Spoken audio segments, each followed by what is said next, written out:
কালকে ছিল গণেশ পুজো আর গণেশ পুজো উপলক্ষে আমি বাড়িতে গনু দাদার জন্য বানিয়ে নিয়েছিলাম খুব সহজ পদ্ধতিতে একদম দোকানের মতো মতিচুর লাড্ডু, যেটা দেখতে যেমন সুন্দর হয়েছে খেতেও একদম দোকানের মতোই হয়েছিল। কিভাবে খুব সহজে একদম দোকানের মতো মতিচুর লাড্ডু আমি বাড়িতে তৈরি করেছি চলুন দেখে নেওয়া যাক আজকে আমার এই ভিডিওতে। মতিচুর লাড্ডু তৈরি করার জন্য বড় একটা বাটির মধ্যে ছোট একটা বাটি মাপ করে 1.5 বাটি মতো আমি বেসন নিয়ে নিয়েছি। আপনারা চাইলে বেসনের পরিমাণটা কম বেশি করে ব্যবহার করতে পারেন। এখন এখানে অল্প অল্প জল দিয়ে পাতলা একটা ব্যাটার তৈরি করে নেব। এই ব্যাটারটা খুব বেশি পাতলাও হবে না আবার খুব বেশি ঘনও হবে না।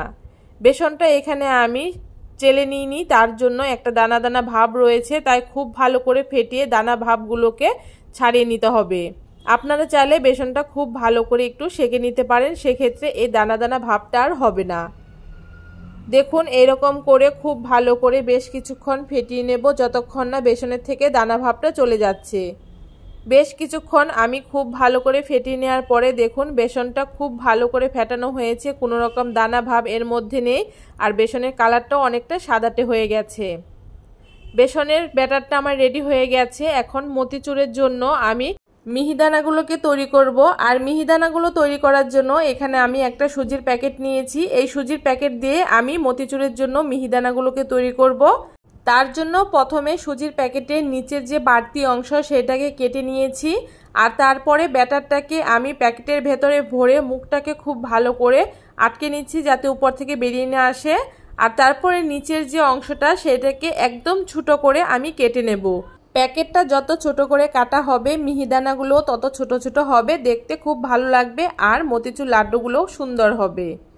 দেখুন প্যাকেটটাকে একদম ছোট করে কেটে নিয়েছি আর কড়াইতে বেশ অনেকটা পরিমাণে তেল দিয়ে তেলটা গরম হয়েছে কি না তার জন্য 1 ড্রপ ব্যাটার আমি তেলের মধ্যে দিয়ে দিয়েছি আর সাথে সাথে ব্যাটারটা তেলের উপরে ভেসে উঠেছে, তখন আমি বুঝতে পেরেছি তেলটা খুব ভালো মতো গরম হয়েছে। আর তারপরে তেলের মধ্যে এইখানে আমি ব্যাটারের প্যাকেটটাকে তেলের উপর ধরে হাতটাকে এইরকম নাড়িয়ে যেতে হবে আর তারপরে দেখুন একদম ছোট ছোট মিহিদানা তৈরি হয়েছে আর মিহিদানাগুলো সবগুলো একই রকম সাইজের তৈরি হয়েছে। মিহিদানাগুলোকে খুব বেশি কালার করা যাবে না, হালকা একটু মুচমুচে হলেই তুলে নিতে হবে। আর মিহিদানাগুলো কতটা সুন্দর হয়েছে দেখে বুঝতেই পারছেন। মিহিদানাগুলো আমার ভাজা হয়ে গেছে, এখন তুলে নিচ্ছি। যেহেতু ঝাঁঝরা হাতাটা আমার একটু বড় তার জন্য সবগুলো তোলা যাচ্ছে না, ফাঁকা দিয়ে বেরিয়ে যাচ্ছে। আর এখানে আমি একটা স্টিলের ছাঁকনি ব্যবহার করে মিহিদানাগুলোকে খুব ভালো করে তেল ঝরিয়ে তুলে নিচ্ছি। আপনারাও এরকম স্টিলের ছাঁকনি ব্যবহার করে খুব সহজে মিহিদানাগুলোকে ভেজে নিতে পারেন।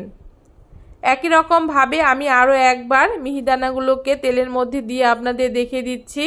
ব্যাটারের প্যাকেটটাকে তেলের উপরে নিয়ে হাতটাকে অনবরত নাড়িয়ে যেতে হবে আর হালকা একটু চাপ দিতে হবে, তাহলে দেখুন খুব সুন্দর একই সাইজের গোল গোল মিহিদানা তৈরি হয়ে গেছে। এইরকম ভাবে সবগুলো মিহিদানা আমি একটু ক্রিস্পি করে ভেজে নেব। অবশ্যই খেয়াল রাখতে হবে মিহিদানাগুলো যেন খুব বেশি লালচে না হয়ে যায়।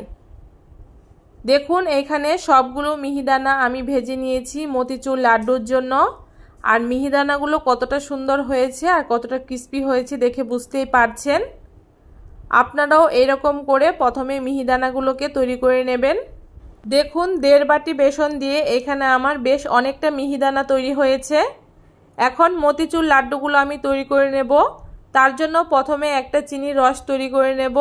এখানে আমি যে বাটি মেপে বেসন ব্যবহার করেছি সেই একই বাটি মেপে 1 বাটি চিনি দিয়ে দিলাম একটা কড়াইয়ের মধ্যে আর ওই একই বাটি মেপে 1 বাটি জল দিয়ে দিলাম। এখানে আপনারা যতটা চিনি ততটাই জল ব্যবহার করবেন। আর এখানে কালারের জন্য সামান্য পরিমাণে রেড ফুড কালার আর সামান্য পরিমাণে ইয়েলো ফুড কালার একসাথে আমি দিয়ে দিলাম। এখন চিনির রসটাকে 2 থেকে 3 মিনিট খুব ভালো করে জাল করে নেব।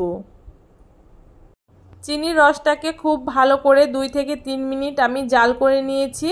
এখন আগে থেকে তৈরি করে রাখা মিহিদানাগুলোকে আমি এই চিনির রসের মধ্যে দিয়ে দিচ্ছি। চিনির রসের মধ্যে মিহিদানাগুলোকে দেওয়ার পরে খুব ভালো করে মিশিয়ে নিতে হবে আর উনানের আঁচটাকে এই সময় হাইতে রাখতে হবে। যতক্ষণ না চিনির রসটা একদম শুকনো হয়ে এইটা একদম দলা পাকিয়ে যাচ্ছে ততক্ষণ অবধি খুব ভালো করে নেড়েচেড়ে মিশিয়ে নিতে হবে। বেশ কিছুক্ষণ নেড়েচেড়ে নেওয়ার পরে এখানে আমি 1 চামচ ঘি দিয়ে দিচ্ছি। এতে মতিচুর লাড্ডুর ফ্লেভারটা বেশ ভালো হয়, একদম দোকানের মতো। ঘিটাকে দিয়ে খুব ভালো করে আবারও মিশিয়ে নেব। দেখুন বেশ কিছুক্ষণ নেড়েচেড়ে নেওয়ার পরে চিনির রসটা অনেকটাই শুকিয়ে গেছে।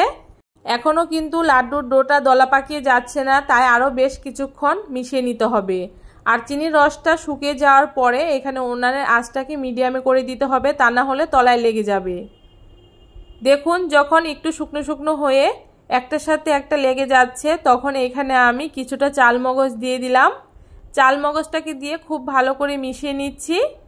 আর বেশ কিছুক্ষণ মিশিয়ে নেওয়ার পরে দেখুন মতিচুর লাড্ডুর ডোটা আমার একদম রেডি হয়ে গেছে, কারণ এটা কড়াই থেকে ছেড়ে যাচ্ছে আর একটার সাথে একটা লেগে দলা পাকিয়ে যাচ্ছে।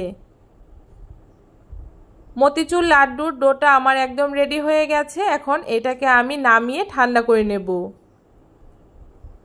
লাড্ডুর ডোটাকে আমি নামিয়ে নিয়েছি আর ঠান্ডাও হয়ে গেছে। এখন হাতের মধ্যে অল্প অল্প করে আমি ডো নিয়ে ছোট ছোট করে লাড্ডুর আকারে শেপ দিয়ে নেব। আমি এখানে ছোট ছোট করে লাড্ডুগুলো তৈরি করছি। আর লাড্ডুগুলোর উপরটা যাতে খুব সুন্দর সমান হয় তার জন্য হাতের তালুতে নিয়ে হালকা করে একটুখানি ঘুরিয়ে নিচ্ছি। দেখুন একটা লাড্ডু আমি তৈরি করে নিয়েছি। একই রকমভাবে আমি সবগুলো লাড্ডু এখানে তৈরি করে নেব। দেখুন সবগুলো লাড্ডু আমার তৈরি করে নেওয়া হয়ে গেছে।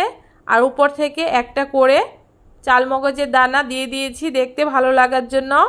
আপনারাও খুব সহজে একদম ঘরোয়া উপকরণ দিয়ে দোকানের মতো মতিচুর লাড্ডু বাড়িতেই তৈরি করে নিতে পারবেন। এই লাড্ডুটার ভেতরটা কতটা জুসি হয়েছে সেটাও আমি আপনাদেরকে একটা লাড্ডু ভেঙে দেখিয়ে দিচ্ছি। কেমন লাগলো একদম মিষ্টির দোকানের মতো মতিচুর লাড্ডুর রেসিপি অবশ্যই কমেন্ট করে জানাতে ভুলবেন না। ভিডিওটা ভালো লাগলে অবশ্যই সবার সাথে শেয়ার করে দেবেন। আর অবশ্যই বাড়িতে একবার এইভাবে করে মতিচুর লাড্ডু বানিয়ে খেয়ে দেখবেন। আর আমার চ্যানেলে নতুন বন্ধু থাকলে অবশ্যই চ্যানেলটাকে সাবস্ক্রাইব করে দেবেন।